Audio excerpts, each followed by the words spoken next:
Welcome back to the studio where we just watched the second game of, well, it was Vega versus Ninjas in Pyjamas, and it was actually like the first game, second game. First game got a def win, but it was the only game that we watched. Ninjas in Pyjamas, they won again against an IO Tiny combination. Yeah, honestly, like limp on his puck. It's probably his strongest hero. He has like 30-odd games and it's like 60% win rate. Like he is very strong. And then Hanskin on the Undying was one of the stand-up players. Like just having Undying in early game, like they couldn't fight against it. Basically, it was pretty much power. Okay, so before the drawing board segment, I might have accidentally broke some things because Scriff kind of moved away for a second, and I was like, "Yeah, Shane, you got this, yeah." I was like, "Yeah." So I sit down and start pressing buttons, and I might have like deleted like half the game or something, but it's fine. You can delete half the game, or something. Scriff wasn't happy. We'll put it that way. What was the story for you for this game, Yoka? Well, you know, one of the things I was saying earlier before the game is that I think for NIP to win, they need to do the thing where they win all their lanes, basically, and they can just snowball from there, and that's what happened. And, you know, even 10, 15 minutes in, they were in a position where they had a fairly dominating lead, but against the Wisp Tiny, there's a fairly good chance that they could just come back, you know, if they get a couple of pickoffs or they have a few bad fights, but they managed to compound it and it looked good. Yeah, Vega's draft as well, they didn't get their Beastmaster. It was banned in the first stage. They also, like when you have Wisp Tiny and they had, say, a Shadow Demon, like they have very little setup. It's kind of hard for them to set up they have the vacuum slider stone, but it's kind of hard to actually pull off. You know what I mean? It requires a lot of coordination, and Nip's draft was just really easy to execute. You know what I mean? You put up the tombstone, you just fight them. Yeah, it went really well. Let's see how badly messed up the drawing board segment actually is.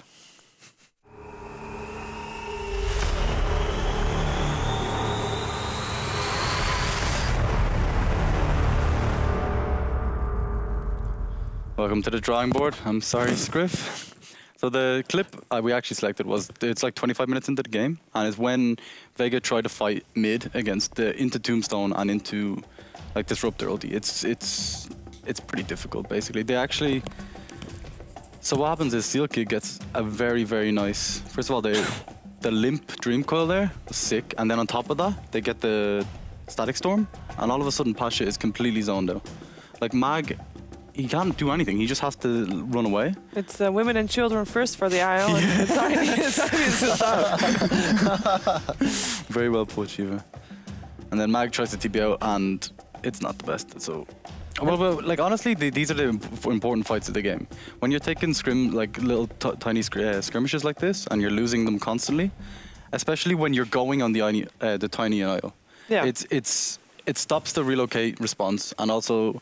Like, you have to use relocate defensively, and that's obviously the best way to do it. So, like, constantly losing these fights and not being able to split push and not being able to use your draft correctly is the best way to play right now. Nip did really, really well. I'm sorry for doubting you.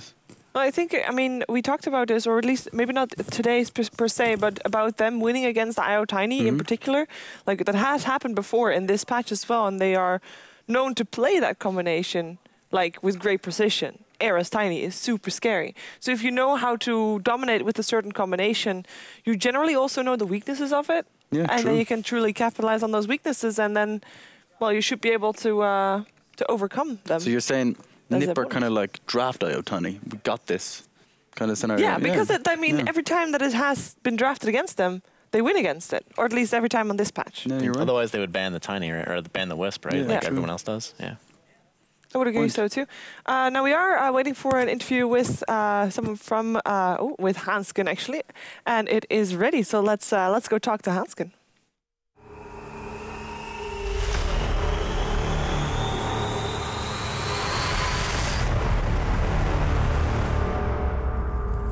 Hello Hanskin.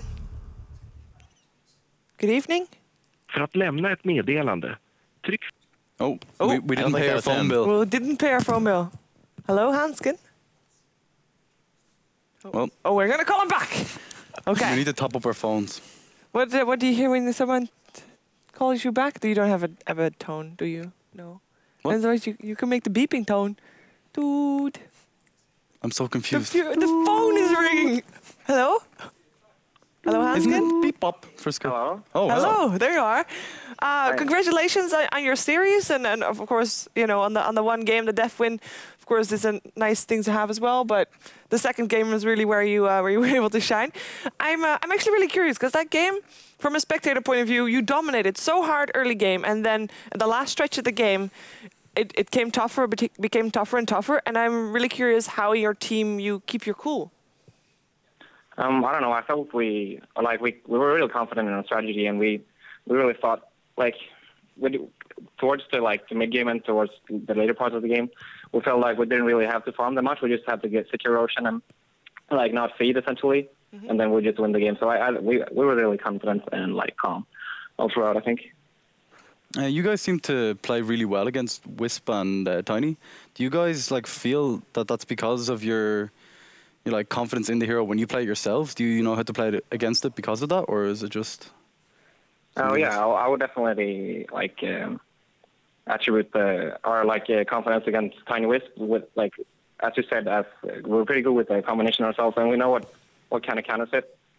We've had lots of games where we got wrecked by certain strategies and stuff like that. So we definitely know the combo pretty well, and yeah, that's definitely why we are confident playing against it as well. So did you kind of bait them into picking you nearly?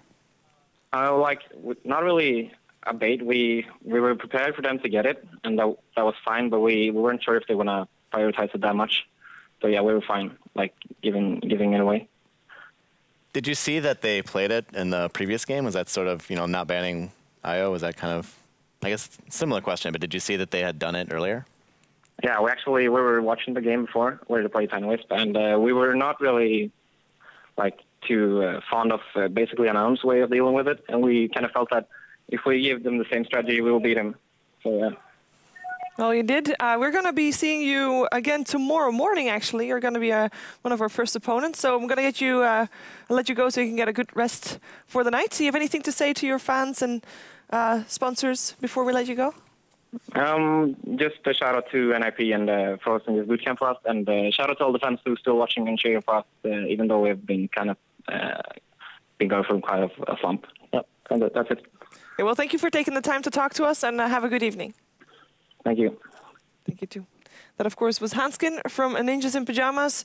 And we can actually take a look at the score after today's games to see how they stand, because there was a possibility that after today we already knew a lot more about the rankings. But because of the series between Ninjas in Pyjamas and a Vega squadron ending in a 2-0 in favor of Ninjas in Pyjamas, there is still quite a bit open for interpretation, or rather for the teams to do well or not so well. So far, I'd say Ninjas in Pyjamas, I mean, they're still not out in the clear. Let's put that first. Basically Unknown, they're really not doing well. They're probably going to be in the bottom two. But then you've got Alliance and Ninjas in Pyjamas, which both have 6 losses. Alliance already played all their matches. Ninjas in Pyjamas still needs to play 4 more games. And if they win if they win every single one, they're fine. If they lose one of them already, they are going to be in the bottom two. Can Basically Unknown, if Basically Unknown win their next 2 series, then NIP have to win 2 games, don't they? If Basically Unknown wins all their series, Ninjas in Pyjamas loses all their series, Burning United loses all their series, Basically Unknown can also still go on top. But realistically, it's a lot more tough to get that. It's no longer up to Basically Unknown if they're actually going to make it through or not. Yeah. They only have 1 series left, and that's going to be up against Burning United actually tomorrow as well.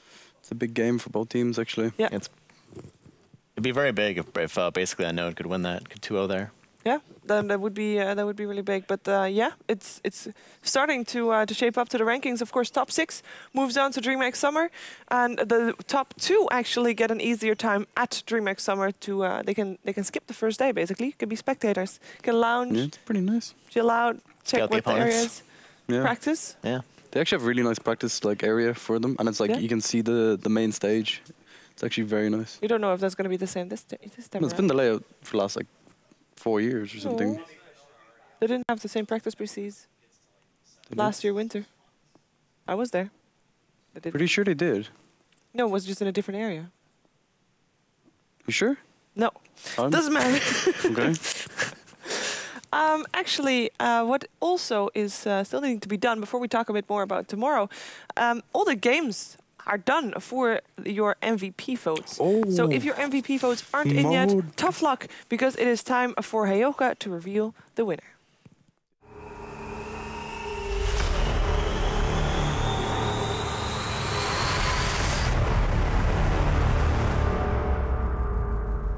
Okay, It's not me. I don't know how this works. No, okay, so it's not actually the winner, but he'll reveal who the MVP is and why, and then it will be decided by ASUS which of the right inputs are actually going to be the winner.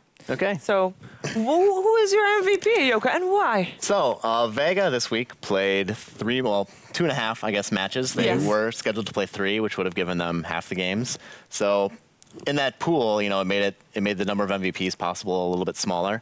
And of them, I decided that someone in Vega is good, and I picked Solo for the MVP.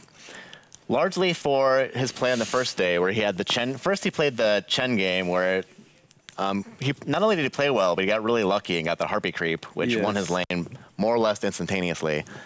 And you know, they went on to win that game pretty handily. And then in the second game, he had that bounty hunter game that we were raving over, where he was level 2 until something like minute 6, or he hit level 2 at minute 5 or something. Yeah. And then there was a lull, and then there was a team fight where he was level 7, and he went, or level 4, and he went from level 4 to level 7, from number 5 to number 1 in the net worth through that 90-second team fight or whatever the extended thing was. I think that 2 games alone really deserve it. Like, they were just dominant performances. Yeah, and then after that, he also he played some other nice IO games. And another nice Chen game, too. And so I think he's a pretty clear pick for the MVP for this week.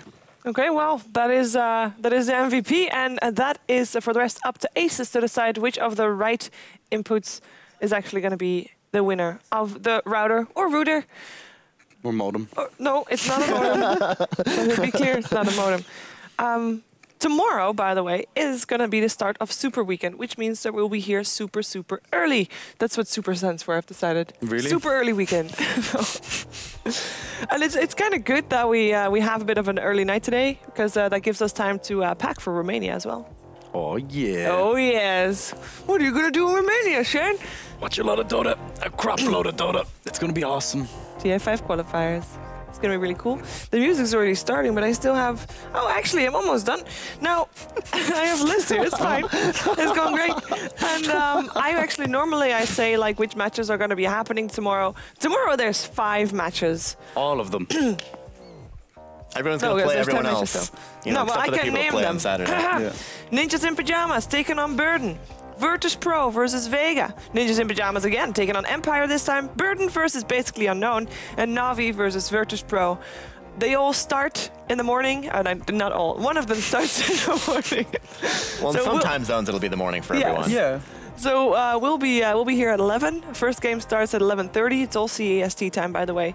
And from that point onwards, it's going to be 10 games straight. We're of course going to be having Heyoka on the couch still.